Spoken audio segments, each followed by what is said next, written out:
IVF প্রসিডিওরটা হতে minimum 1.5 মাস সময় লাগে।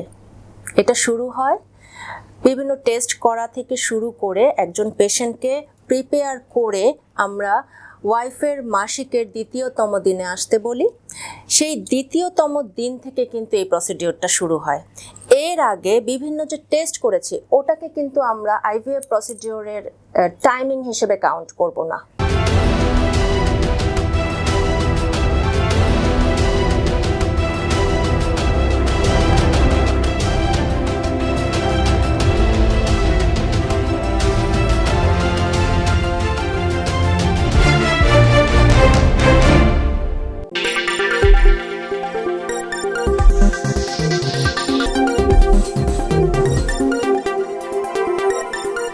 সুপ্রিয় দর্শক, আসসালামু আলাইকুম।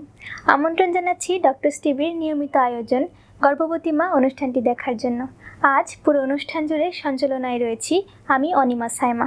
আজ আলোচনার বিষয় টেস্ট টিউব বেবি কী, কেন দরকার এবং কিভাবে তৈরি হয়।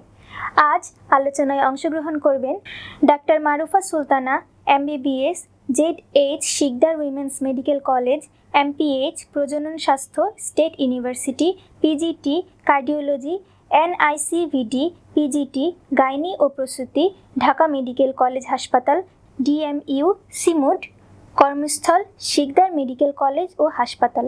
আসসালামু আলাইকুম ম্যাম, আপনাকে অসংখ্য ধন্যবাদ আপনার এত ব্যস্ততার মাঝেও আমাদের এই ডক্টরস টিভি স্টুডিওতে অংশগ্রহণ করার জন্য। ওয়ালাইকুম আসসালাম, তোমাকেও অনেক ধন্যবাদ এবং ডক্টরস টিভিকে ধন্যবাদ আমাকে এই অনুষ্ঠানে আমন্ত্রণ জানানোর জন্য। আমি মনে করি ডক্টরস টিভি অনুষ্ঠানের মাধ্যমে রোগী এবং ডাক্তারদের মাঝে দূরত্বটা কমে যাবে। এটা অত্যন্ত ভালো একটি উদ্যোগ যে ডক্টরদের সাথে রোগীদের ডিরেক্ট কমিউনিকেশন করা যায়। এতে রোগীরাও তাদের বিভিন্ন রকম প্রশ্ন করতে পারেন এবং আমরাও নির্দ্বিধায় উত্তরগুলো জানিয়ে দিতে পারি। এই অনুষ্ঠানের জন্য ডক্টরস টিভিকে আমি সাধুবাদ জানাই। ম্যাম, আমাদের আজকের বিষয় টেস্ট টিউব বেবি কী, কেন দরকার এবং কিভাবে তৈরি হয়। ম্যাম, এই IVF প্রসেসটা হতে কতদিন সময় লাগে? ধন্যবাদ, সুন্দর একটা প্রশ্ন। আইভিএফ প্রসিডিওরটা হতে মিনিমাম 1.5 মাস সময় লাগে। এটা শুরু হয় বিভিন্ন টেস্ট করা থেকে শুরু করে একজন পেশেন্টকে প্রিপেয়ার করে আমরা ওয়াইফের মাসিকের 2য়তম দিনে আসতে বলি। সেই 2য়তম দিন থেকে কিন্তু এই প্রসিডিওরটা শুরু হয়। এর আগে বিভিন্ন যে টেস্ট করেছি ওটাকে কিন্তু আমরা আইভিএফ প্রসিডিওরের টাইমিং হিসেবে কাউন্ট করব না। এখন যেটা করতে হবে, একজন ওয়াইফের যখন মাসিক 2য় দিন হলো সেদিন থেকে ইনজেকশনের মাধ্যমে তার ওভারিয়ার ফলিকলগুলোকে ম্যাচিউর করা হয়, আরও হেলদি করা হয়।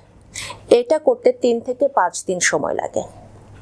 3 থেকে 5 দিন ইনজেক্ট ফর্মে আমরা ফলিকলসগুলোকে ম্যাচিউর করে ওই 5মতম দিনে হাজব্যান্ডের সিমেন্ট পিক করব। সেটা হাজব্যান্ড মাস্টারবেশনও করতে পারে অথবা আমরা টেস্টিকুলার থেকে মেডিকেল প্রসিডিওরের মাধ্যমে সেটা পিক করে নিতে পারি। পরে সিমেন্টটা কালেক্ট করার পরে আমরা যেটা করি, ল্যাব টেস্ট করি। ল্যাবে সিমেন্টটাকে দেখা হয় তার মরফোলজিক্যাল ঠিক আছে কিনা, মটিলিটি ঠিক আছে কিনা, সিমেন্টটা আসলে হেলদি কিনা।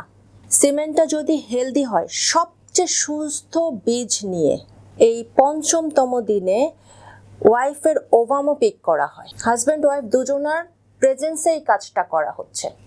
ওভাম এবং স্পার্মের সিমেন্ট একসাথে আমরা ইক্সি প্রসিডিওরের মাধ্যমে ল্যাবে রেখে দিই।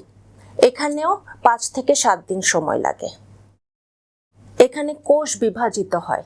হাজব্যান্ড এবং ওয়াইফের বীজকে দুটোকে একত্রিত করে আমরা যে ল্যাবে রেখেছি এটাকে তো একটা সময় দিতে হবে। এই সময়টা 5 থেকে 7 দিন।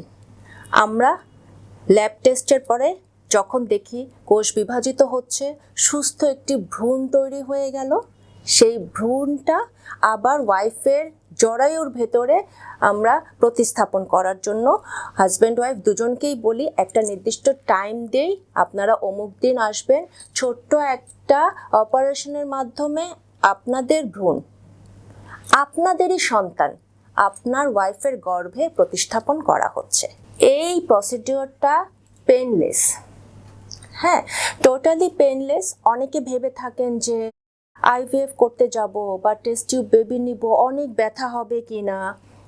না, এটা মোটেও ব্যথার কর কিছু না। এটা নর্মাল প্রসিডিওরের মতোই, শুধু সূক্ষ্ম একটি ইনজেকশনের মাধ্যমে ওভাম পিক করা হয় এবং সূক্ষ্ম ইনজেকশনের মাধ্যমেই কিন্তু জরায়ু মুখে ভ্রূণটা প্রবেশ করানো হয়। এরপর কি হবে? এরপর আমাদেরকে ওয়েট করতে হবে। আমরা তো জরায়ু মুখে ওটা প্রতিস্থাপন করলাম, করার পরে আমাদেরকে ওয়েট করতে হবে নেক্সট মান্থ, মাসিকের 2-3 দিন ডেট পর্যন্ত। হ্যাঁ, তার মানে আমাদের অপেক্ষা করতে হবে আগামী মাসে মাসিক হচ্ছে কিনা। যদি মাসিক না হয়, আলহামদুলিল্লাহ, আমরা একটা প্রেগন্যান্সি টেস্ট করে যদি পজিটিভ পেয়ে যাই, তাহলে প্রেগন্যান্সি পজিটিভ এলো, মানে আপনার ওয়াইফ প্রেগনেন্ট, এই কাপলটা বাবা মা হতে যাচ্ছেন। এই টোটাল প্রসিডিওরটা হতে 1 থেকে 1.5 মাস পর্যন্ত টাইম লাগে। ধন্যবাদ ম্যাম, এত সুন্দর করে গুছিয়ে বলার জন্য। ধন্যবাদ ম্যাম আমাদের এই ডক্টরস টিভিকে সময় দেওয়ার জন্য, আমাদের স্টুডিওতে আসার জন্য এবং এত সুন্দর একটি টপিক নিয়ে এত সুন্দর করে গুছিয়ে বলার জন্য। তোমাকেও অনেক ধন্যবাদ, তুমি খুব সুন্দর করে প্রেজেন্ট করেছো সব কিছু। ধন্যবাদ ডক্টরস টিভিকে, ধন্যবাদ এই টিভি প্রোগ্রামের পরিচালককে এবং ক্যামেরার সামনে এবং পেছনে যারা কাজ করেছেন কলাকৌশলীদেরকে অনেক ধন্যবাদ, এত ইম্পর্ট্যান্ট একটা টপিক নিয়ে কথা বলার জন্য আমাকে আমন্ত্রণ করার জন্য। সবাইকে অনেক ধন্যবাদ। সবাই সুস্থ থাকুন, ভালো থাকুন। প্রিয় দর্শক, আমরা এই অনুষ্ঠানটির একেবারেই শেষ পর্যায়ে চলে এসেছি। আশা করি আমাদের এই অনুষ্ঠানটি থেকে আপনারা কিছুটা হলেও উপকৃত হয়েছেন। আমাদের এই অনুষ্ঠান বিষয়ে কোনো মতামত কিংবা কোনো কিছু জানার থাকলে আমাদের ডক্টরস টিভির website, Facebook page, Facebook group এবং ইউটিউব চ্যানেলে আপনার মতামত লিখুন। আমাদের ডক্টরগণ তার পরামর্শ সেখানে দিয়ে থাকেন।